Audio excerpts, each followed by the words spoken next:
ब्रह्मबोधाला ते प्राप्त झाले। आणि इकडं त्यांचे असणारे जे वडील शुभसंतती नावाचा राजा, तर त्याच्या अंतःकरणात पूर्णपणे वैराग्यही नव्हतं आणि पूर्णपणे विषयासक्तीही नव्हती। अशा वेळेला मंद वैराग्य हे सर्वकाली दुःखालाच कारण होतं। अशा प्रकारचं चिंतन आपण काल केलं। त्यावेळेला तो राजा असल्यामुळं त्यांनी सर्व राज्यातील पंडितांना एकत्र सभारूपाने सर्वांना निमंत्रित केलं आणि आपल्या जीवनाचं आत्यंतिक कल्याण व्हावं म्हणून कोणता मार्ग आपण पत्करावा। तर त्याच्यापैकी त्या पंडितामध्ये काही लोक पुराणाचं अवलोकन करणारे होते। त्यांनी ज्या आपल्या इष्टदेवतेचं वर्णन करणारी पुराणं आहेत त्या पुराणांचा दाखला उद्धृत केला आणि भगवान शंकरच सर्वात श्रेष्ठ आहेत, भगवान विष्णूच आहेत, सूर्य आहे, देवता आहे, अशा प्रकाराने पंचदेवतांच्या पैकी एका देवतेचं श्रेष्ठत्व त्याला प्रतिपादन केलं। त्याच्यापैकी काही स्मार्त मत पुढं आलं आणि त्यांनी ह्या पंचदेवतांचं देखील एकत्रच आराधना करावी असं सांगितलं। त्यानंतर काही पंडित होते ते विचारशील होते। हे काहीतरी ज्याला क्रियायोग किंवा उपासनादिका सांगणारे पंडित काही होते। काही विचाराच्या प्रांतावर त्याला आरूढ करण्यासाठी काही दार्शनिक पंडित येऊन बसले होते। ते सर्व होते आस्तिकच, वेदमार्गाला मानणारे, परंतु त्यांचे 6 वर्ग केले: वैशेषिक, नैयायिक, योगी, सांख्य, पूर्वमीमांसक आणि उत्तरमीमांसक। ज्यांच्या विचाराला जे पटलं ते त्यांनी तोच सिद्धांत आहे या रूपाने सांगितलं। त्यापैकी उत्तरमीमांसक सोडलं तर कोणाचीच मतं गृहीत धरण्यासारखी नव्हती। पण राजाने हे सर्व ऐकल्यानंतर त्याच्या बुद्धीमध्ये अधिकच गोंधळ झाला। उपासना करायची का विचार करायचा, उपासना करायची तर कोणत्या देवतेची करायची, अशा रीतीनं त्याचं मन अधिकच खेदखिन्न झालं। अशा प्रकारची स्थिती आहे। आणि त्याच वेळेला त्या राजाला निश्चय काय होईना, मला तो किम कर्तव्य विमूढ अशा अवस्थेला प्राप्त झाला। त्याच काळामध्ये त्याला या तर्कदृष्टी नावाचा त्याचा जो गेलेला मुलगा होता, म्हणजे श्रीगुरु शरणागतीसाठी राज्य परित्याग करून गेलेला होता। तर असं आहे की जरी संन्यासी असला तर त्याने 12 वर्षांनी आपल्या मूळ भूमीचं, जन्मभूमीचं अवलोकन करावं असं सांगितलं जातं। त्याप्रमाणे जणू काही तो आपल्या पित्याला भेटण्यासाठी आला।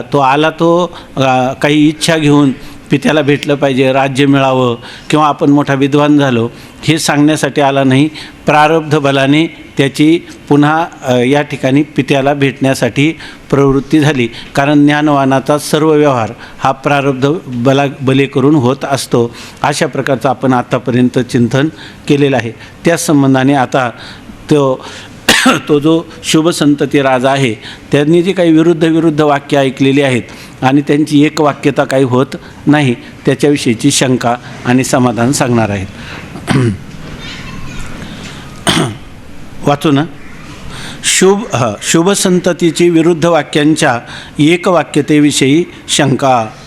राजा शुभसंततीने पुराणातील व शास्त्रातील परस्पर विरोध ऐकला, परंतु त्यातील अमक्याचेच मत प्रमाण मानावे याचा निश्चय त्यास होईना। कारण सर्व पंडित आपापले मत युक्तीने सिद्ध करतात। त्यांनी अनेक पंडितांच्या मुखातून जे काही ऐकलं त्याच्यामुळं त्याच्या मनामध्ये गोंधळ झाला। जर समजा एखाद्या मताचं खंडन एखाद्याने केलं, आपल्या मताचं स्थापना केली का दुसरा त्याचं पुन्हा खंडन करतो, तो पुन्हा त्याचं खंडन करतो। आपापलं मतच श्रेष्ठ आहे असं सर्वच्या सर्वजण प्रतिपादन करीत असल्यामुळं कोणत्या मताचा आपण अंगीकार करावा, कोणतं मत हे सिद्धांत मत आपण निश्चित करावं याचा निर्णय त्याला काही होईना। म्हणून प्रामाण्याविषयी कोणत्याच मताबद्दल निश्चय ठरेना, कोणाचं मत प्रमाण मानावं हे काही त्याला कळेना। याबद्दल राजास अत्यंत दुःख झाले। आपल्याला माहिती आहे की ज्या वेळेला मनुष्याला एखादा आपल्या ध्येय वस्तूचं संपादन करायचं असतं किंवा एखाद्या पदार्थाचं ज्ञान करून घ्यायचं असतं आणि अशा वेळेला त्याच्या अंतःकरणात जिज्ञासा उत्पन्न झाल्यानंतर जेव्हा जिज्ञासेची पूर्तता होत नाही त्यावेळेला त्या मनुष्याच्या मनामध्ये अतिशय खेद होतो, किंवा आपण ह्या गोष्टीचं मला ज्ञान करायचं किंवा ह्या गोष्टीचं मला साधन करायचं आणि काय प्रतिबंध हे काही कळत नाही. तुकाराम महाराजांचे अभंग आहे ना, काय नेनो झाले माझी या कपाळा, म्हणजे काय झालं काही कळत नाही. मी तर कोणासाठी केली प्रपंचाची होळी, या पाया वेगळी मायबापा, तेजुनी संसार बैसलो अंगणी. अशा प्रकारचं हे सगळा संसार जाळोनी संसार बैसलो अंगणी, नाही तुझ्या मनी मानसी, हे अशा प्रकारचं रात्रंदिवस तळमळ लागते. त्याप्रमाणे आता साधू संगतीत बसल्यावर पंडितांच्या सभेत देखील निर्णय होत नाही, आपला निश्चय होत नाही, याचा त्या राजाला अतिशय खेद झाला. या राजास अत्यंत दुःख झाले. आता आपल्या मनातील संशय कोण दूर करील अशा चिंतेत त्याचा बहुत काल चालला असता सर्वात धाकटा पुत्र तर्कदृष्टी हा येऊन त्यास भेटला. त्याला रात्र काय कै हे बिरडे फिटेल, कै तो स्वामी भेटेल, युगाहुनी वडील निमिषमानी. तुका म्हणे काय कोणा सांगेसा पुसावेशे हेची वाटे, जे जे भेटे तयासी, देव कृपा करील मज, काय लाज राखील. तुकाराम महाराज कोण भेटेस तुका म्हणे चिंता वाटे, कोण भेटे सांगेसा. मला ह्या शंकेचं निराकरण करणारा माझ्या जीवनामध्ये कोण भेटेल अशा प्रकारे आईशी चिंता करी सदा सर्व काळ, रात्रंदिवस हेची तळमळ. तुका म्हणे नाही आपुले बळ, जेणे फळ पावेन निश्चयशी. अशी त्याच्या अंतकरणाची अवस्था झाली. बहुत कालांनी भेट झाल्यामुळे पिता पुत्रांनी एकमेकास आलिंगन दिले व पुत्राने नमस्कार केला असता पित्याने त्यास आशीर्वाद देऊन प्रेमाने आसनावर बसविले. आता जितका पुत्र अधिक काळ आणि दूर देशांतराला राहतो आणि त्याच्यानंतर जेव्हा भेटी होते तेव्हा त्या वडिलांना त्याच्याबद्दल अत्यंत आनंद झाला. गाढ प्रेमाने एकमेकाला आलिंगन दिलं आणि त्या पुत्राने त्यांचं दर्शन केलं. त्यांनीही प्रेमाने त्याला एका आसनावर बसवलं.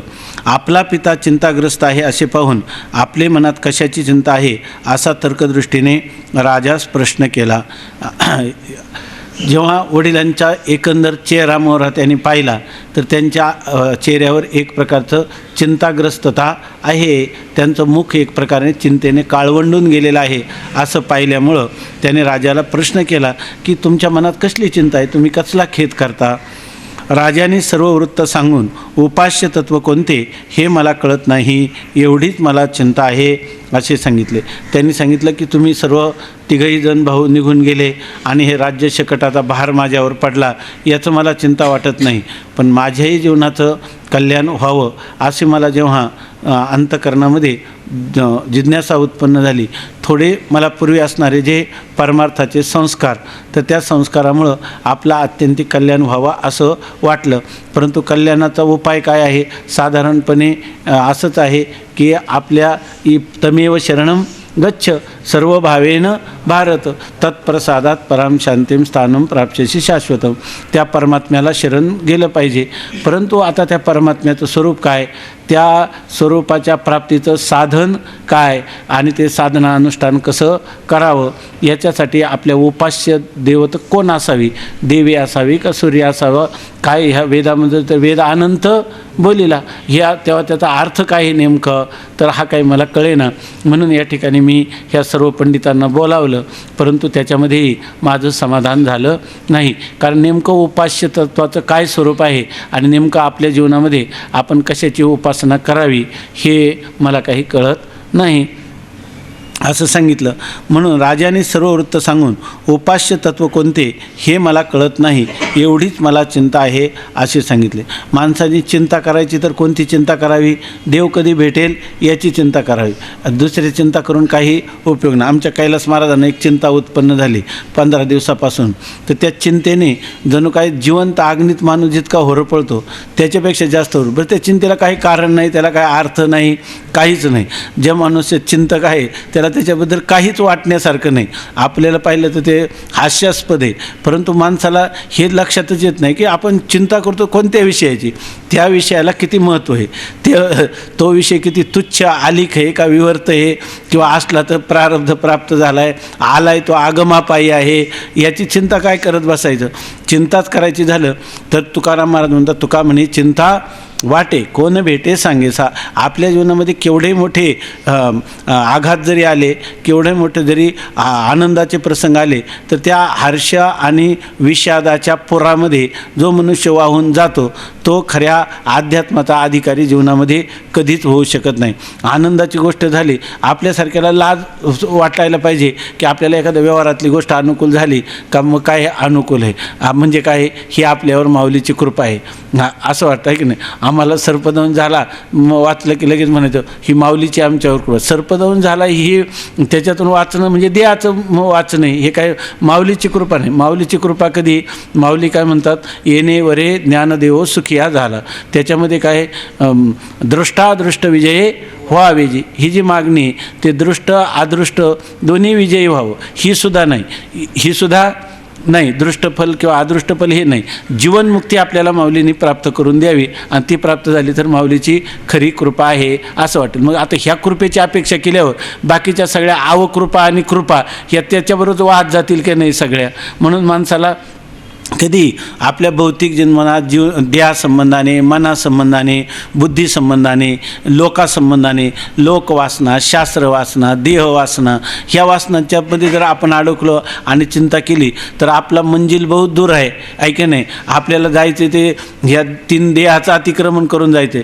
तुम्ही स्थूल देहाशी तादात्म्य केलं तरी जन्ममरणाची भीती आहे. सूक्ष्म शरीराशी तारण केलं तर त्या ठिकाणी काय आहे, तुम्हाला सुखदुःख कर्तृत्व भोक्तृत्व आहे. ते ज्ञान आज्ञा, वृत्ती ज्ञानाला पकडून धरलं तर ज्ञान आणि अज्ञान तुमच्या मानगुटीवर बसल्याशिवाय राहणार नाही. तेव्हा हे सगळ्यात बरं, ह्या सगळ्या गोष्टी पाहिल्या तर अनित्य आहेत, आगमापायी आहेत, जाणाऱ्या येणाऱ्या आहेत, देशकाल संबंधी आहेत, आणि त्या सर्वांचा प्रकाशक. इथं आपण वेदांत शिकतो म्हणजे तरी काय करतो, आम्ही स्वतः सर्वांचं प्रकाशक आहे, हे सर्व साक्षी भाष्य आहे, हे सर्व स्वप्न आहे. ह्या विचारासाठी जेव्हा आपण प्रवृत्त होतो तेव्हा कमीत कमी दुःखाच्या काळात दात ओठ चावून का होईना आपल्याला वेदांत पचवता आला पाहिजे, आहे की नाही. आपण काही एकदम सहज स्थितीला प्राप्त झालेलं नाही, पण प्रसंग प्राप्त आपल्याला अंतर्मुख होऊन आपल्या स्वरूपामध्ये स्थिर होण्याचा एक क्षण तरी आपल्याला संपादन करता आला पाहिजे. नाहीतर जवळजवळ आपण जे करतो ना हे सगळंच व्यर्थ आहे. पण व्यर्थ म्हणायचं नाही, याच्यातून अदृष्टच उत्पन्न होतं. बहुनाम जन्मानाम आणि ते असंच आहे, आज ना उद्या होणारच आहे. आणि ज्या तत्वाचं चिंतन करता तिथं देशकाल वस्तू भेद मावळला, आत्मा निर्वाळला विश्वाकारे. आणि त्याच्यामध्ये जर आपण अशा किरकोळ गोष्टींना घेतलं, इथं मेरूपासून थोरे देह दुःखाचे नि डोंगरे दाटे जो पडी भरे चित्तन दाटे, असा माऊलींचा आपल्याला उपदेश आहे. आणि तो काही एका वयात नाही, 9000 वयात एकच सिद्धांत माऊली परत परत सांगतात. आणि असं असतानाही जर आपण किरकोळ गोष्टीला मनावर घेतलं तर चालेल का? नाही. हा राजा आहे ना, हा राजाला ही चिंता नाही, साधारण गोष्ट नाही. 3 मुलं राज्य सोडून जाणं, पुत्रमोह किती वाईट आहे एकदम. त्या जसं राजा रामचंद्र प्रभूचा वडील म्हणतो काय की पुत्रहीनायमे सर्वम राज्यम दुःखाय कल्पते, असं तो म्हणतो. आणि इथं हा शुभ संतती, याचं नावच चांगलं दिलं, याची संतती शुभ आहे की नाही. आता सकाळी गेले ना आपल्याला 7 परंपरा आमच्या काय आहेत, श्रोत्रिय. आणि यांच्या ही परंपरा काय, श्रोत्रिय ब्रह्मनिष्ठांची परंपरा आहे की नाही. याच्यामध्ये जोग महाराजांचे पठ्ठे म्हणायचं, त्यांच्या तालमीत आले. आणि या ठिकाणी किरकोळ काय थेंबे निवेरे वारेनी शोके चखोल जायसा, आहे की नाही. एक महापुरुष आहे की ज्यांनी इच्छामरण आळंदीत माऊलीचं तीर्थ घेऊन पद्मासन घालून आपला देह सोडला. अशी योगाची उपासनेची तत्त्वज्ञानाची परंपरा राखणारे महापुरुष आहेत. आणि त्यांच्याजवळ आपण बसून त्यांच्या चरणाजवळ ह्या ग्रंथाचं, शिवाय मूळपीठ शिवपीठ हे जुनाट, ज्ञानाबाई तेथे मुकुट. आणि तिथं जर आपण अशा किरकोळ गोष्टी, जर एखाद्या मेंटल झाल्यासारखं, जर आपण भ्रमिष्ट झाल्यासारखं जर पुन्हा पुन्हा ज्या त्या गोष्टीची चिंता करू नये, ह्या गोष्टीचं काय चिंता करणार. या सगळ्या गोष्टी स्वप्नात घडल्या तर चिंता करताय का? आणि तुम्ही तर तत्वचिंतन करता, जागृती आणि स्वप्न एक आहे की नाही, आणि त्याच्यामध्ये इतकं काय करत बसायचं त्याच्यामध्ये. हे फक्त एकच आहे की तुकाराम महाराज जसं म्हणतात त्याप्रमाणे आपण एकमेकाला जागृती गेली, काय तच्चिंतनम तत्कथनम अन्योन्यम तत्प्रबोधनम. एकमेकांनी कधीतरी माणसाच्या जीवनामध्ये अशी ज्याला ओहोटी म्हणतो विचारांची किंवा भावनांची ती लागते, त्यावेळेला एकमेकाला त्याला पुन्हा भरती आणायची, एकमेकाला थोडं सहाय्य करायचं, एवढाच अर्थ. पण सगळे काय आहे, सगळे आत्मरूप आहे. आत्मस्वरूपाच्या ठिकाणी असं समजलं पाहिजे, एखादा रडतही असला तरी रडणं तुझ्या स्वरूपाच्या ठिकाणी नाहीच आहे की नाही. आपण समजत जाऊ आहे की नाही. त्याला आज्ञानी म्हणण्यापेक्षा काय म्हणायचं, हे त्याचं प्रारब्ध बलाने होत आहे, अविद्यालेशाने होत आहे, तो तिकडं मातीत का जाईना आहे की नाही. आता खरी वस्तुस्थिती अशी आहे. आणि असं असताना जर आपण विनाकारणच जर नसत्या छंदे जग विनोदे विवळ तसे असं केलं तर काय उपयोग होणार आहे. हा राजाचा आदर्श आहे की हा शुभ संतती राजा त्या मुलाला सांगतो की मला नेमकं उपास्याचं तत्त्व कळत नाही आणि हेच माझ्या चिंतेचं सर्वात मोठं कारण आहे. पुराण वाक्यांची व शास्त्रवाक्यांची एकवाक्यता. आता तर्कदृष्टी वास्तविक आहे. असं कधी कधी घडतं. पितयाने तैसा वंदावा कुमर जयाचे अंतर देववसे. अशी स्थिती आहे की आपली परंपरा असं सांगते, ना पुत्राय ना शिष्याय. आपला जो बोध आहे आत्मबोध आहे तो त्याच्याच हृदयात संक्रमित करावा जो आपल्याला अनन्य शरणागत शिष्य आहे. तद्विधी प्रणिपातेन परिप्रश्नेन सेवया उपदेक्षन्ति ते ज्ञानम ज्ञानिनस तत्वदर्शना. ना पुत्राय ना शिष्याय. श्रुती सांगते आपल्या पुत्राला हे द्यावं किंवा आपल्या शिष्याला द्यावं असं आहे.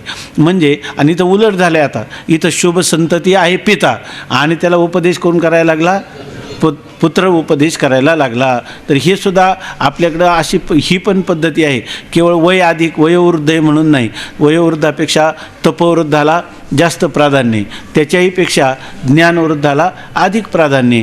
त्याप्रमाणे हा ज्ञानवृद्ध झालेला कोण, एक आपल्या दक्षिणामूर्ती स्तोत्रामध्ये लिहिलेले चित्रम वटतरोर मुले वृद्धा शिष्या गुरुर्युवा गुरोस्तु मौनम व्याख्यानम शिष्यास्तु छिन्न संशया. एका अशा वटवृक्षाच्या खाली 4 शिष्य आहेत. चित्रम वटतरोर मुले असे शिष्य जमलेले आहेत आणि गुरूंचं व्याख्यान चाललेलं आहे. पण त्याच्यामध्ये सगळे शिष्य वृद्ध आहेत आणि गुरु मात्र युवा म्हणजे तरुण आहे. आणि गुरुचं व्याख्यान काय आहे, गुरोस्तु मौनम व्याख्यानम. मौन हेच गुरुचं काय आहे, व्याख्यान आहे. आणि त्या मौनारूपी व्याख्यानाने काय शिष्यास्तु छिन्न संशय. हा शिष्याला एकही संशय राहिला नाही. आपण जेव्हा दक्षिणामूर्ती स्तोत्राचं एकदा चिंतन करू त्याच्यामध्ये आणखी भरपूर चिंतन सांगितलेले महापुरुषांनी. इथं अर्थ एवढाच आहे का इथं वृद्ध शिष्य म्हणजे साधन चतुष्टय संपन्न होऊन आलेला आहे, त्याच्यामध्ये आता त्याच्यात परिपूर्ण झालेलं आहे. आणि अशा पुरुषाला फार काय सांगावं लागत नाही. गुरुस्तु मौनम व्याख्यानम. फारच झालं तर गुरूंना काय म्हणावं लागतं, तत्वमशी. हे झालं की तो म्हणतो अहम ब्रह्मास्मी. पुढं काय आहे, पुढं गुरोस्तु मौनम व्याख्यानम. आणि शिष्याचे सगळे संशय नाहीसे होतात. त्याप्रमाणे हा तर्कदृष्टी तो कृतज्ञ आहे की ज्या वडिलांच्या अनुज्ञेने मला हे आत्मबोध ग्रहण करण्याला मिळाला, तर त्यांची कृतज्ञता म्हणजे त्यांच्या ठिकाणी असणारं जे असमाधान त्याची निवृत्ती कशी व्हावी यासाठी त्यांच्या समाधानासाठी तो प्रयत्नशील होऊन त्यांना उपदेश करण्यामध्ये प्रवृत्त झालेला आहे. तेव्हा तो तर्कदृष्टी सांगतो. पुराण वाक्यांची व शास्त्रवाक्यांची एकवाक्यता. तुम्ही जरी अनेक पुराणाचं अध्ययन करणाऱ्याने किंवा अनेक शास्त्राचं काही लोक असं ना सर्वदर्शनाचार्य किंवा पौराणिक सार्वभौम असे त्यांना हे राहतात की सर्व 18 पुराणांचं तात्पर्य त्यांनाच माहीत आहे. कुठलंही विचारा तुम्ही पुराणातली शंका त्याचं ते निराकरण करतात. पण ह्यांचं काही समाधान झालं नव्हतं शुभ संतती राजाचं. म्हणून ते म्हणतात की आता ही जी पुराणं आणि सगळी शास्त्र यांच्यामध्ये एक वाक्यताच आहे पिताजी, तुम्ही फक्त ही गोष्ट समजून घ्या. तुमच्याच कृपेने तुमच्याच आशीर्वादाने मला हे ज्ञान झालेलं आहे. त्याचं पर्वचा मी आज तुमच्याच पुढं तुमच्या संकट काळात, तुमचं संकट म्हणजे कोणतं, उपास्य तत्वाचं स्वरूप न कळणं हे तुमचं त्याच्याविषयीचं अज्ञान. तर या संकटातून तारण्याचा मी यथाशक्ती यथामती गुरुकृपेने प्रयत्न करतो असं त्यांना म्हणतो. तर्कदृष्टीने राजा सांगितले की कारणरूप उपास्याची अनंत नामे असली तरी तेच उपास्य आहे. इथं कारणरूप उपास्य या टिप्पणी दिली खाली, ईश्वर. कारण ब्रह्म म्हणजे कोण? ईश्वर. तेव्हा ते कारणरूप उपास्य जे आहे त्याचे अनंत नामे असली तरी ते उपास्य काय आहे? कारण ब्रह्म हेच उपास्य आहे. त्याची नामं किती द्या तुम्ही, त्याला देवी म्हणा, त्याला गणेश म्हणा किंवा आदित्य म्हणा, हरी म्हणा, हर म्हणा, परंतु मूळ काय आहे? हे उपास्य हे कारण ब्रह्मच आहे. त्याची नामं जरी अनेक असली तरी उपास्य तेच आहे. तेच आहे म्हणजे कारण ब्रह्मच आहे. कार्यरूप तत्व तुच्छ आहे. आणि हे जे कार्यरूप ही जे आहेत ना, शंकर, भगवान शंकर, विष्णू, देवी, आदित्य, ही सर्वच्या सर्व रूप काय आहे? कार्यरूप आहेत. आणि सगळं कार्यात्मक रूप ती कशी असतात? तुच्छ असतात. आलिया आकारा अवघे नासे. म्हणून आणि एकच कोणतं आहे? ईश्वर किंवा कारण ब्रह्म हेच या ठिकाणी उपास्य आहे. उपासना करायची ती कारण ब्रह्माची करायची, कार्यब्रह्माची नाही. कार्यब्रह्म हे तुच्छ आहे, ते उपास्य नाही. हा वेदाचा मुख्य सिद्धांत आहे. वेदाचं मनोगत जरी आपण वेदाचं आलोडन केलं नाही तर निश्चलदासजींनी सांगितलेल्या हे जे सिद्धांत आहेत तर याच्यावर आपली अतीव श्रद्धा असली पाहिजे की आपण कशाची उपासना करा. त्यामुळं काय होतं? भांडण लागत नाही. आमचा संप्रदाय श्रेष्ठ, आमचं उपास्य श्रेष्ठ. एकाच कारण ब्रह्माची दिलेली अनेकविध नावं आहेत. म्हणून आपल्याकडं कोणी अशा प्रकारे आपली उपासना आपण करावी, परंतु इतर उपासकांना आणि त्यांच्या उपास्यांना कधी कमी लेखू नये. हा सुद्धा याच्यामुळं आपण केलेल्या उपासनेच्या फलाला प्रतिबंध निर्माण होतात. वास्तविक कारण एकच परमात्मा असतो, त्याला नानाविध नावं आपल्याला माहीत आहे.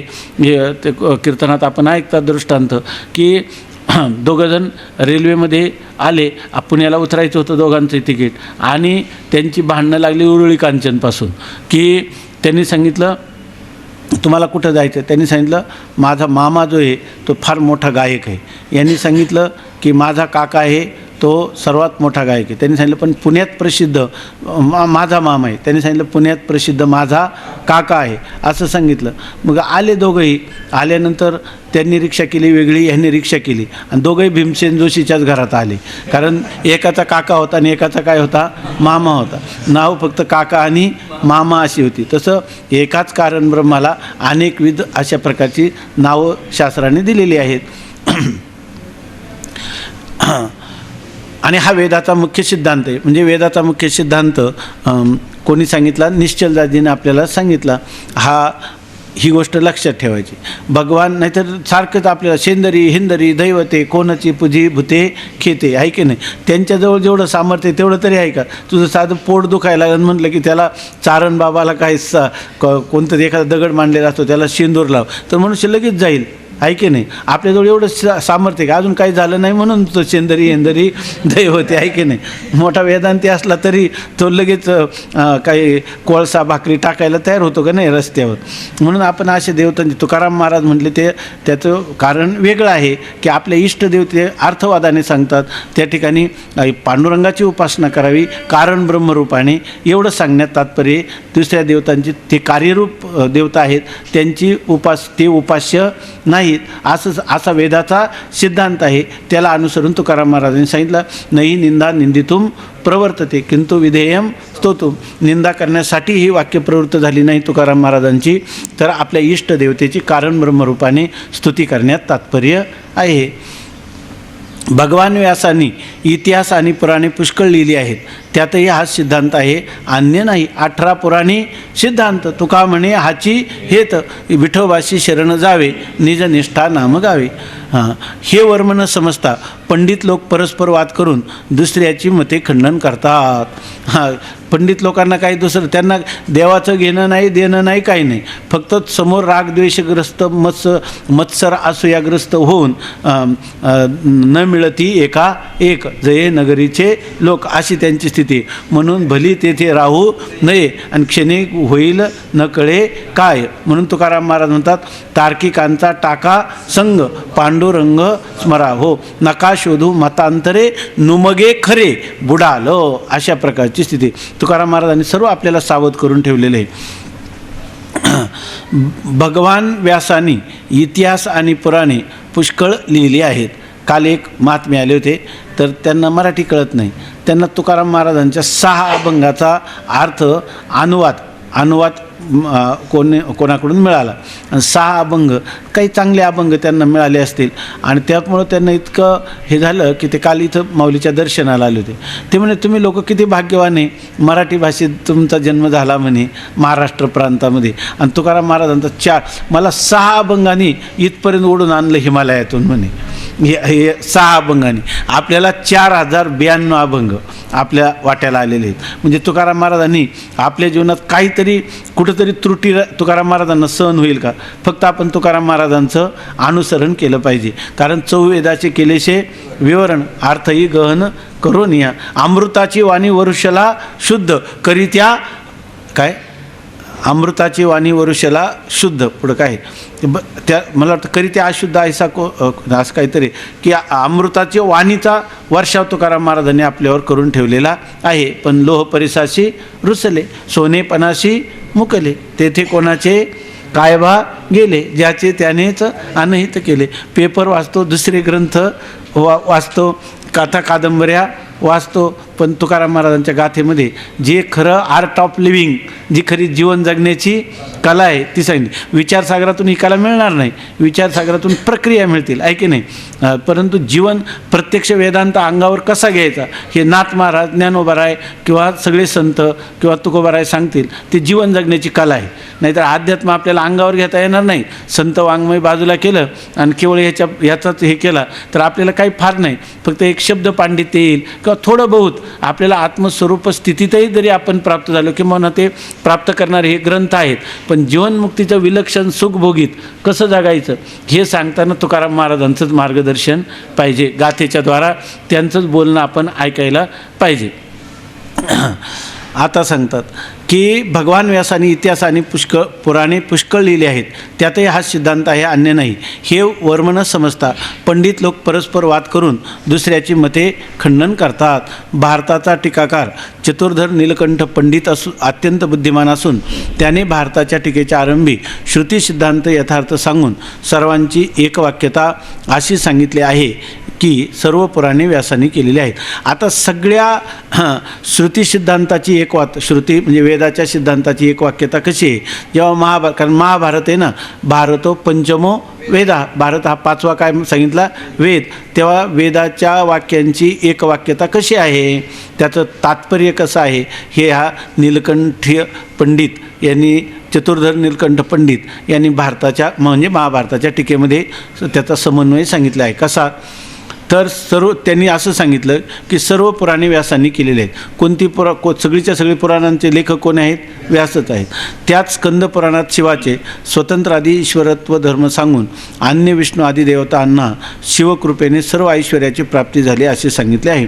जेव्हा शिवपुराण व्यास लिहितात तेव्हा म्हणतात सर्वांचा अधिपती कोण आहे? भगवान शंकर आहे. इतकंच नाही, ज्या भगवान विष्णू आहे त्यांनी सुद्धा त्यांची काय केलेली आहे? आराधना केली आहे. रामपूजी सदाशिव, आहे की नाही. आणि जर कोणी म्हणायला लागलं की आता विष्णूची पूजा, विष्णू श्रेष्ठ आहे, त्यावेळेला काय म्हणणार? महादेवाने कोणाची पूजा केली? महादेव काय भजन करी महादेव, आणि रामपूजी सदाशिव. मग कोण कोणाची पूजा करते? दोघांची पूजा करतात. पण जेव्हा महत्त्व कोणाचं सांगायचे? शंकराचं, तेव्हा रामपूजी सदाशिव. आणि जेव्हा विष्णूचं महत्त्व सांगायचं तेव्हा काय म्हणायचं? भजन करी महादेव असं म्हणायचं. हे म्हणण्यापुरतंच आहे का वास्तव आहे? म्हणण्यापुरतं आहे, हे म्हणण्यापुरतं आहे. 2 हरिहरा वेद नाही करू नये वाद, हे वास्तव आहे. हे काय आहे? वास्तव आहे. आणि श्रेष्ठ कनिष्ठ भाव जो आहे तो काय आहे? काय म्हणण्यापुरता आहे, कल्पित आहे की नाही. आणि ज्याला ज्येष्ठ कनिष्ठ भाव कोणाकडे राहतो माहिती आहे का? स्वामी महाराज सांगायचे, ज्याच्या ठिकाणी कारण शरीराचा अभिमान गेला नाही ना त्याच्या ठिकाणी ज्येष्ठ कनिष्ठ भाव राहतो. ज्याच्या ठिकाणी कारण शरीराचा अभिमान गेला नाही त्याच्या ठिकाणी ज्येष्ठ कनिष्ठ भाव राहतो. त्या म्हणण्याचं खरं काय असे असेल काय लक्षात येत नाही, पण ते म्हणायचे ज्याच्या ठिकाणी ज्येष्ठ कनिष्ठ भाव आहे त्याच्या अंतःकरणात कारण शरीराचा तादात्म्याध्यास आहेच असं समजायचं. कारण हे कारण शरीराचं व्याप्ती कुठपर्यंत आहे माहिती आहे का? अहम ब्रह्मास्मीपर्यंत आहे. त्याला महाकारण शरीर असं विवेक चुडामध्ये म्हटले, पण कारणच आहे ते. महाकारण असू नाही तर लघु कारण असू, पण ते काय आहे, कारणच आहे. म्हणून माणसाला सर्वात मोठं किती एवढं सुख मिळतं जीवनामध्ये, ज्याला फक्त ज्येष्ठ कनिष्ठ भाव प्रयत्नपूर्वक ज्ञान न होता देखील काहींचा स्वभाव असतो की नाही, सगळ्यांना मिळवून घ्यायचं, सगळे सारखे, शत्रू मित्र आपपर, ज्येष्ठ कनिष्ठ हे भाव जर अंतःकरणात नसले तर मनुष्य कितीतरी मोकळा राहतो, आहे की नाही. त्याला नाहीतर आमचं नावच हँडवेलला आलं नाही, आम्हाला आसनच अगोदर दिलं नाही, आमच्या समोरच खुर्चीवर बसले, पायावर पाय टाकून बसले. अरे काय, सगळे एकच आहे, काही नाही. जसं असेल तर त्याच्या मर्यादा रक्षण करायचं त्याच्यावर. तुझ्या दृष्टीनं काय, तो तुझा आत्मा आहे की नाही, त्याच्यात कशाला ज्येष्ठ कनिष्ठ भाव. स्कंद पुराणात शिवाचे स्वतंत्र आदी ईश्वर धर्म सांगून अन्य विष्णू आदी देवांना शिवकृपेने सर्व ऐश्वर्याची प्राप्ती झाली असे सांगितले आहे. या सांगण्याने विष्णुवादी देवांना जीवधर्म सांगितल्यासारखे झाले. आता काय सांगितलं, महादेव भगवान शंकर हेच काय आहे, श्रेष्ठ दैवत आहे. मग विष्णू त्याची उपासना करतात, म्हणजे विष्णू काय झाला, जीव झाला. त्याचे उलट विष्णू पुराणात व पद्मपुराणात विष्णूची ईश्वरता सांगून बाकीच्या देवांना जीवता सांगितली आहे. विष्णू पुराणात आणि पद्मपुराणात विष्णू कोण आहे, ईश्वर, आणि बाकीचे देव काय आहेत, जीव. त्याचप्रमाणे कोणाची पुराणामध्ये कोणाची उपपुराणामध्ये विष्णू शिवाहून भिन्न जे गणपती सूर्यादी अन्य देव त्यांना ईश्वरता सांगितली आहे. कोण पुराण किंवा पुराणं पाहिली तर कोणी विष्णूला, कोणी शिवाला, कोणी गणपतीला, सूर्यादी या सगळ्यांना ईश्वरता सांगितली आहे. यावरून व्यासांच्या वाक्यात विरोध प्रतीत होतो हे खरे. आता व्यासाचे वाक्य एकच लेखक व्यास म्हणे, एका ठिकाणी म्हणतात गणपती ईश्वर आहे, एका ठिकाणी म्हणतात भगवान शंकर ईश्वर आहे. नेमकं ईश्वरत्व कोणाला द्यायचं आहे की नाही, अशी शंका निर्माण होते. पण त्याचे समाधान असे आहे की हे जे चतुर्धर नीलकंठ पंडित आहे ना, यांनी महाभारताच्या आपल्या व्याख्येमध्ये हे समाधान सांगून ठेवलं आहे. तेच या ठिकाणी निश्चलदाजी जसंच्या तसं आपल्याला उद्धृत करून सांगतात. मग त्याचं समाधान काय आहे, तर ते सर्वही ईश्वरच आहेत. सर्वच्या सर्व काय आहेत, ईश्वरच आहे. देवी पण ईश्वर, भगवान शंकर पण ईश्वर, सगळे ईश्वर. मग अनेक ईश्वर झाल्यावर त्यांच्यात भांडणं होतील का नाही. ईश्वर अनेक सांगायचं, ज्याचं जे उपास्य ते त्याला, जसं नरहरी महाराज गेले, त्या देवाला करगोटा काही सोन्याचा करायचा होता म्हणून, आणि ते म्हणले मी काय आहे, मी शंकराचा उपासक आहे, मी डोळ्यांनी सुद्धा त्याला पाहणार नाही. आमच्या घरामध्ये गोधडी शिवायची झाली तर आम्ही गोधडी शिवा, आपलं ते हे जे वैष्णव लोक आहे ना, ते गोधडी शिव म्हणत नाही, ते काय म्हणतात, दोराभर असं म्हणतात. आणि मी कशाला तुमच्या देवाला पाहू म्हणे डोळे भरून, आहे की नाही. तुम्ही तिकडे किती म्हणता, रूप पाहता लोचनी सुख झाले हो साधनी, मला दुःख होईल ना, मी त्याच्याकडे पाहणार नाही. आता कारागीर आहे मी, तर येतो डोळे झाकून कंबर वगैरे पाहून त्याचा पट्टा मी तयार करून देतो, असं ते म्हटले होते, आहे की नाही. मग आता नेमकं काय, कोणता ईश्वर कोणाला समजावं अशी माणसाला वाटेल. इथं रामदास स्वामींना नेलं कुठं, पंढरपूरला गेल्यावर त्यांनी काय पाहिलं, पांडुरंग परमात्मा, आणि पाहिल्यावर त्यांचं इष्ट कोण होतं, श्रीराम प्रभू. मग त्यांनी काय म्हणणे, येथे कार्य उभा रामा मनमोहन मेघश्याम. रामा तू इथं कसा काय आला, तुझं ते धनुष्यबाण कुठे गेलं, सीतामाई का दिसत नाही, लक्ष्मण कुठे गेला, असं देवाला विचारायला लागले, आहे की नाही. याचं कारण ते कोणतेही देव, जेथे जेथं जाय म्हण तेथे तेथे अधिष्ठानं. आपलं जे इष्टदैवत आहे तेच इष्टदैवत सर्वांच्यामध्ये अनुस्यूत आहे, असं पाहण्याची काय उपासकाची पद्धती ही वेदाला अभिप्रेत आहे. संत सज्जनांनी तशाच प्रकारचं केले. नाही तर इष्टदेवतेवरून भांडणं आहेत की नाही याच्यामध्ये. यावरून व्यासांच्या वाक्यात विरोध प्रतीत होते हे खरे, पण त्याचे समाधान असे आहे की ते सर्वही ईश्वरच आहेत. परंतु ज्या प्रकरणामध्ये अन्य देवांची निंदा आहे ती निंदा श्रवण करून त्या उपास्याच्या उपासनेचा उपासकाने त्याग करावा असा व्यासांचा अभिप्राय नाही. की या ठिकाणी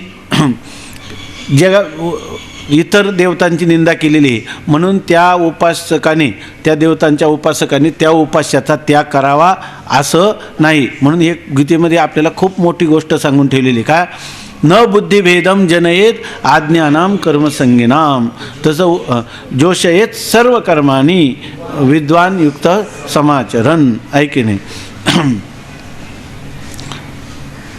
स्वामी महाराज एकदा याला गेले होते, ते एका त्यांच्या जन्मगावाला, तिथं कोणती देवता काय आता लक्षात नाही, तो गावापासून कुठंतरी हे तर त्यांचे लहानपणी बरोबर राहिले तर लोक त्या देवतेला जायचे. तेव्हा त्यांची एक बहीण होती, ती आता एकदम वृद्ध झाली. ती म्हटली, स्वामीजी तुम्ही इथं आले 17-18 वर्षानंतर, पण कोणती मर्याई का कोणती देवी होती?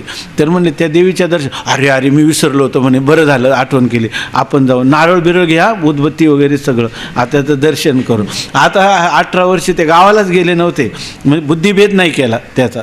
आपले राजराजेश्वर शास्त्री द्रविड गणेश्वर गुरुजींचे वडील, तर त्यांचं असं होतं की ते आता ते काय आपल्याला माहिती आहे का, म्हणजे ज्याला वैदिक धर्म, सनातनी वैदिक धर्माचे खट्टर पुरस्कर्ते होते. परंतु ते जर रस्त्याने चालले आणि मस्जिद लागो नाही तर चर्च लागो, तरी त्यांचं मस्तक खाली आणि हात जोडायचे.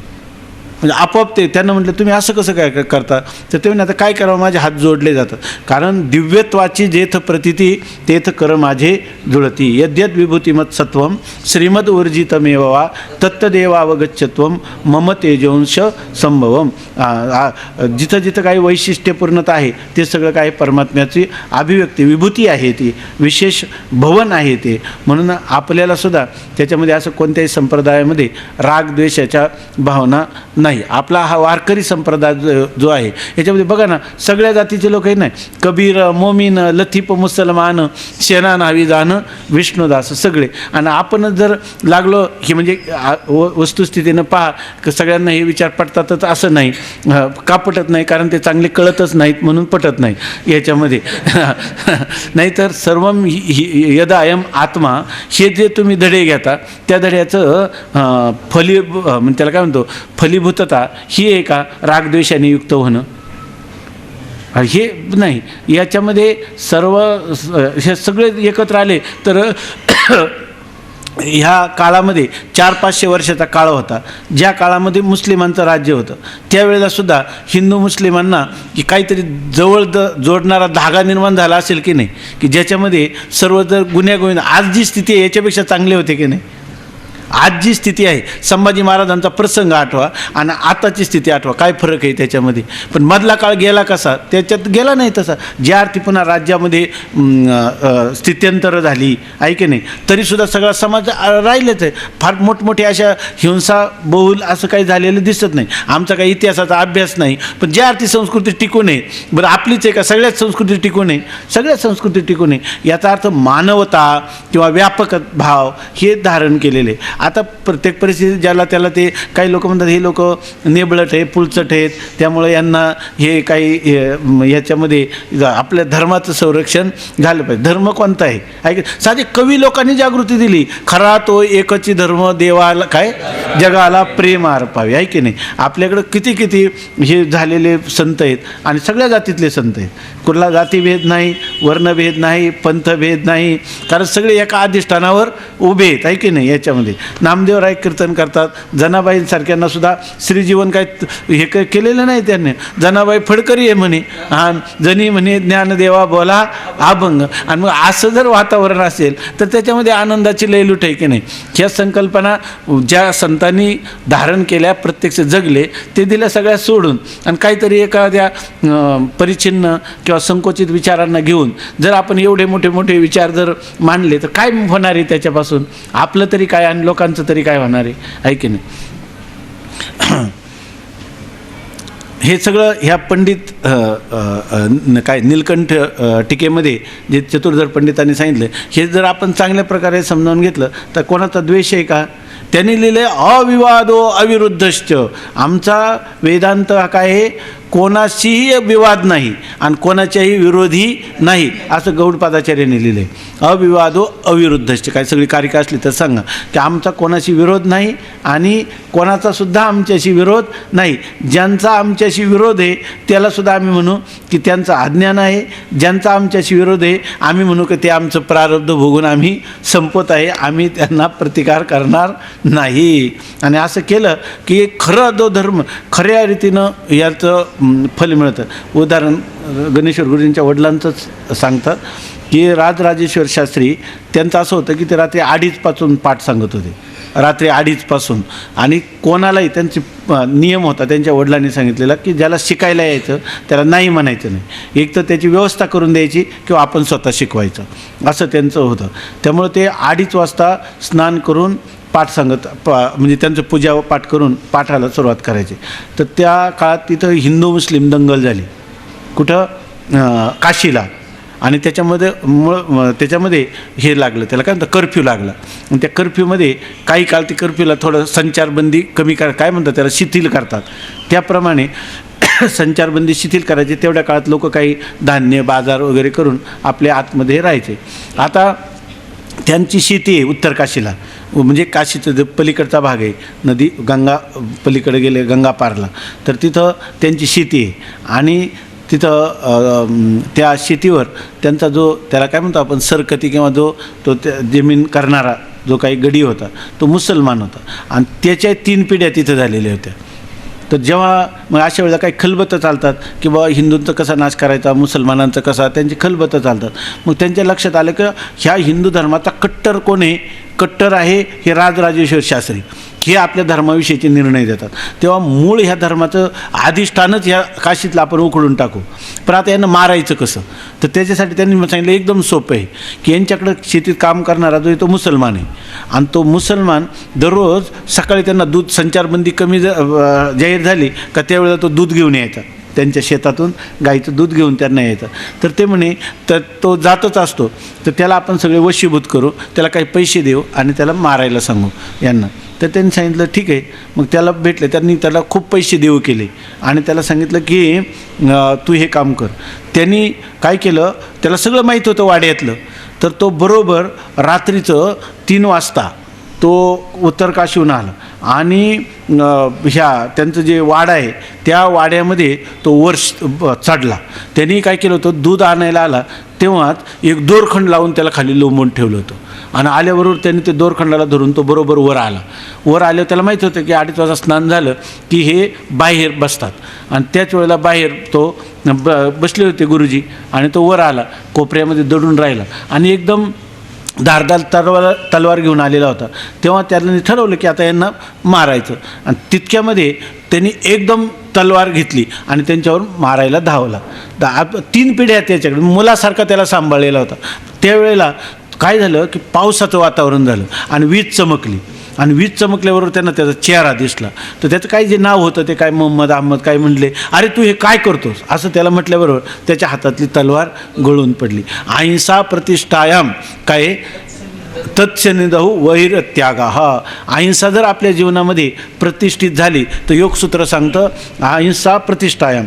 अहिंसेचा जर आपण प्रकर्षाने जर आश्रय घेतला तर होतं काय, तत्सन्निधौ त्याच्या जवळ राहणाऱ्यांच्या अंतकरणात सुद्धा वैरत्यागा. हा त्यांच्या ठिकाणी सुद्धा कोणाही जीवाचा नगडो मत्सर अशा प्रकारचं वैर भावना त्याची उपशम होते. याचा अर्थ तुकाराम महाराज म्हणतात, तुका म्हणे माझे काय चित्त शुद्ध होते तरी का निंदिते जनमद. अहो तुमची लोक निंदा करतात, लोक तशी निंदा करणार नाही. माझं अंतकरण जर लोकांविषयी खरोखरच खूप सरळ असतं, रुजुतापूर्ण असतं तर लोकांनी निंदा केलीच नसेल. तुकाराम महाराज म्हणत नाही हे लोकांना काही कळत नाही, हे लोक वेडेच आहेत, ऐकी नाही राग द्वेष ग्रस्त आहे, तसं नाही. आपण अंतर्मुख होऊन आपलं चिंतन करावं, आत्मचिंतन करावं, आत्मपरीक्षण करावं अशा प्रकारचं सांगतात. तसं त्याच्या हातातली तलवार गळून पडली. याचा अर्थ आपण आपल्या तत्वाशी जर स्थिर स्वरूपाने त्याच्याशी जर आपण तत्वाशी एकरूप राहिलो तर या सगळ्या गोष्टींची कोणतीही अडचण येत नाही. आणि ही खरी आपली शिकवण आहे, कमीत कमी वैदिक धर्माची ही शिकवण आहे.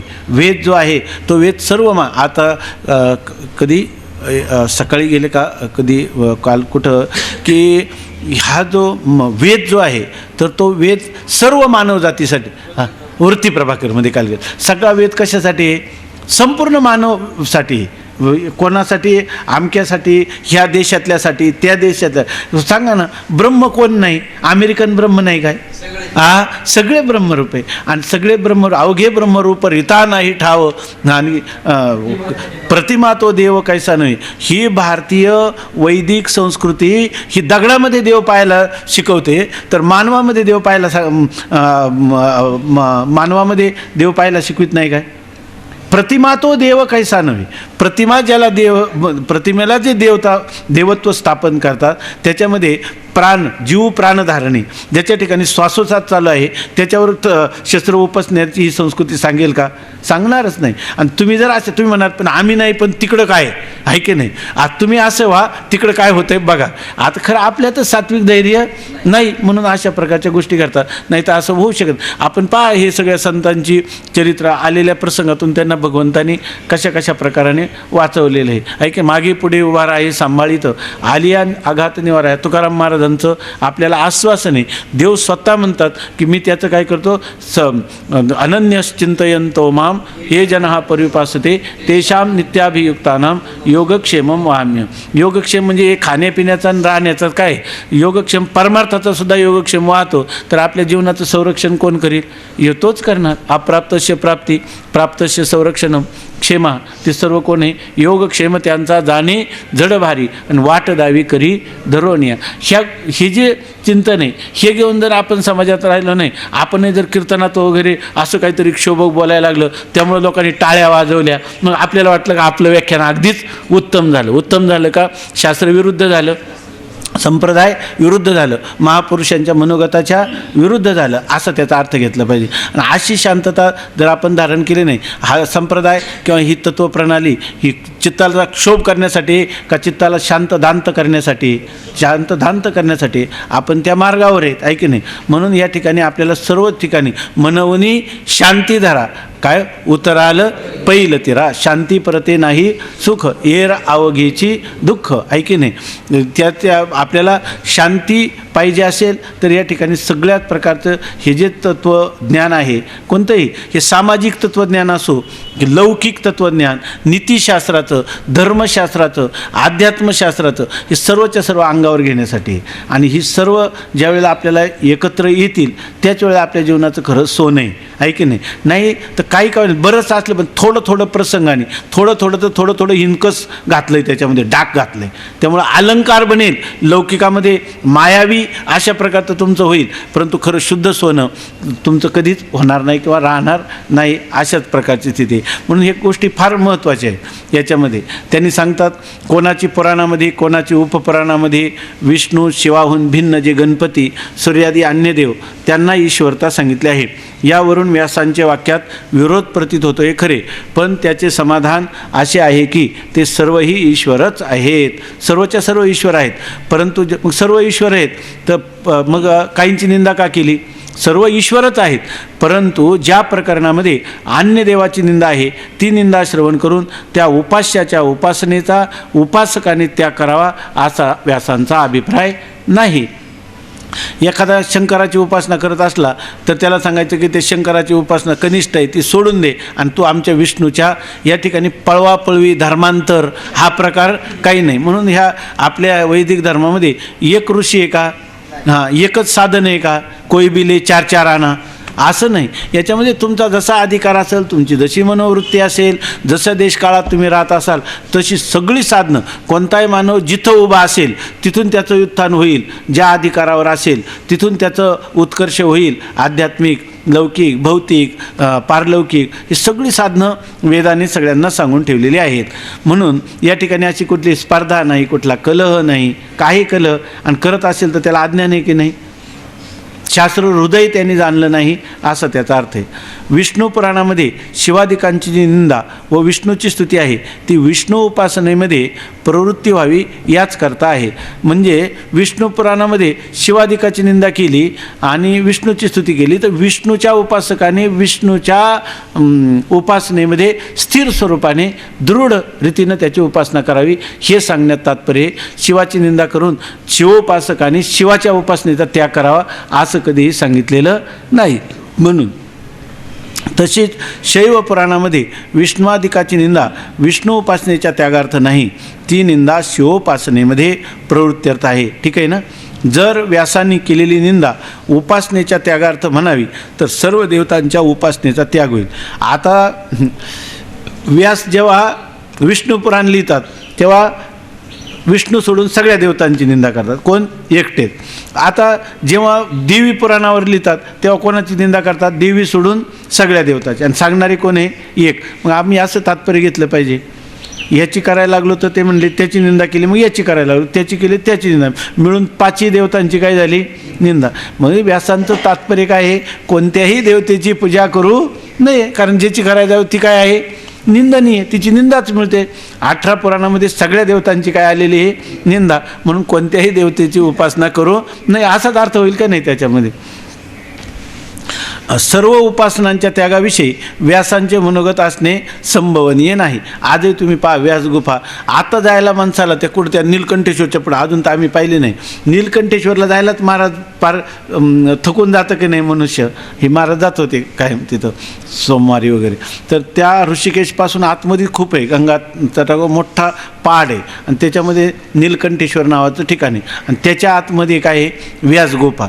तुम्ही गेले होते का? गुफा. तर तिथं जा आणि तिथं त्या काळात अनादी किती वर्षे असते त्याला सांगता येत नाही. आणि त्या काळात व्यासमुनी काय आहे? व्यासमुनींचं हे काय आहे? व्यासस्य वचनद्वयम एक सुभाषित आहे, म्हणजे 18 पुराणेषु व्यासस्य वचनद्वयम.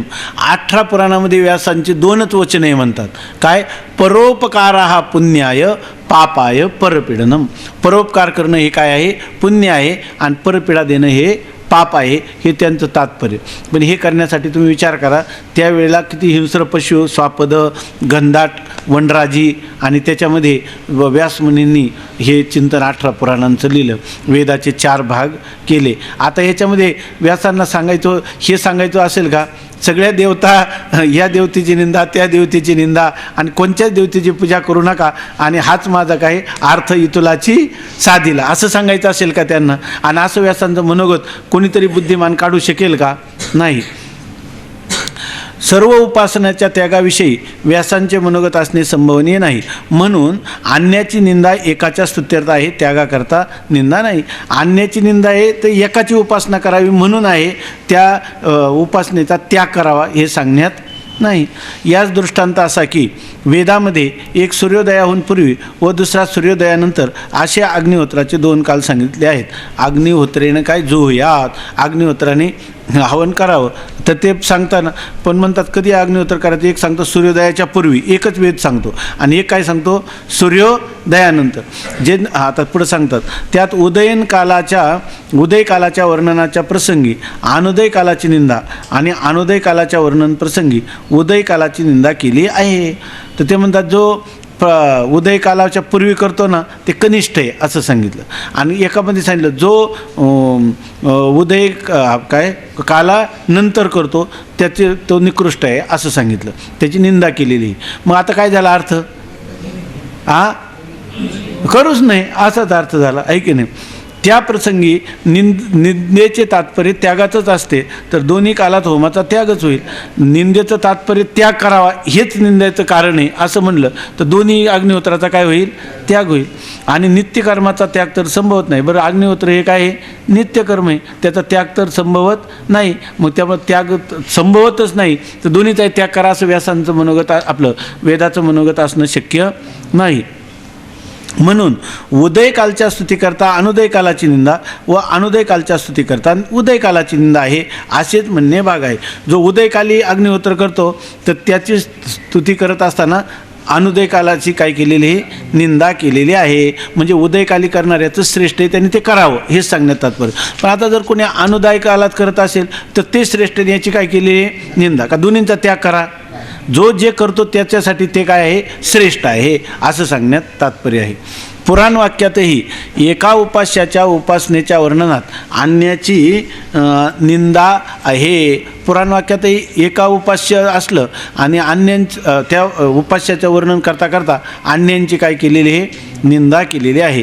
ती एकाच्या स्तुतीकरता आहे, अन्याच्या निंदेकरता नाही. ही निंदा जी आहे ती अन्याची निंदा करण्यात तात्पर्यच नाही, जे उपास्य आहे त्याची स्तुती करण्यात तात्पर्य आहे. जसे शाखाभेदाने कोणी उदय कालात आणि कोणी अनुदय कालात होम करतात आणि त्या दोघांचंही फल सारखेच मिळते. आता शाखाभेद आहे, कोणत्या वेदाच्या एखाद्या शाखेमध्ये सूर्योदयापूर्वी अग्निहोत्र केलं जातं, एका शाखेमध्ये सूर्योदयानंतर केलं जातं. तर दोघांच्या ठिकाणी काय आहे, श्रेष्ठच आहेत. त्या दोघांना मिळणारं फलसुद्धा काय आहे, सारखंच आहे. मग का निंदा केली? यांनी ह्याच्या कर्माचं अग्निहोत्राचं व्यवस्थित अनुष्ठान करावं म्हणून स्तुती केली. त्याचा त्याग करण्यात तात्पर्य नाही. निंदा करण्यात म्हणजे त्या पदार्थाचा त्याग करावा हे सांगण्यात तात्पर्य नाही. आता यानंतर उपासकांना ब्रह्मलोक प्राप्ती. आता आपल्याला थोडंच राहिलेलं आहे, जर तुम्ही वाचून आले चांगलं तर लवकर होईल. याच्यामध्ये पुंडलिक वरदा हरी विठ्ठल, श्री ज्ञानदेव तुकाराम ज्ञानेश्वर महाराज की जय. हे जे पुढचं आहे ना, उपासकांना ब्रह्मलोक प्राप्ती, हे सगळं चिंतन आहे, हे ब्रह्मसूत्रामधलं चिंतन आहे. याच्यामध्ये जर तुम्ही चांगल्या प्रकाराने याच्यामध्ये वृत्तीप्रभाकरमध्ये पण मला वाटतं आता या शेवटी येईल आता पुढं, आणि काही गोष्टी रहस्यामध्ये सांगितलेल्या आहेत. आणि या एवढं जरी गोष्टी आपल्याला कळली तर बराचसा जो चौथा फलाध्याय आहे त्या फलाध्यायाचं मार्मिक रहस्य सांगितलं. जर तुम्हाला शंका वाटली तर संस्कृत विचारसागरामध्ये अधिक लिहिलेले तुम्ही म्हटले तर आपण ते घेऊ, नाहीतर आता एवढाच विषय समजावून घेऊ उद्या. पुंडलिक वरदा हरी विठ्ठल, श्री ज्ञानदेव तुकाराम ज्ञानेश्वर महाराज की म्हणा आपण.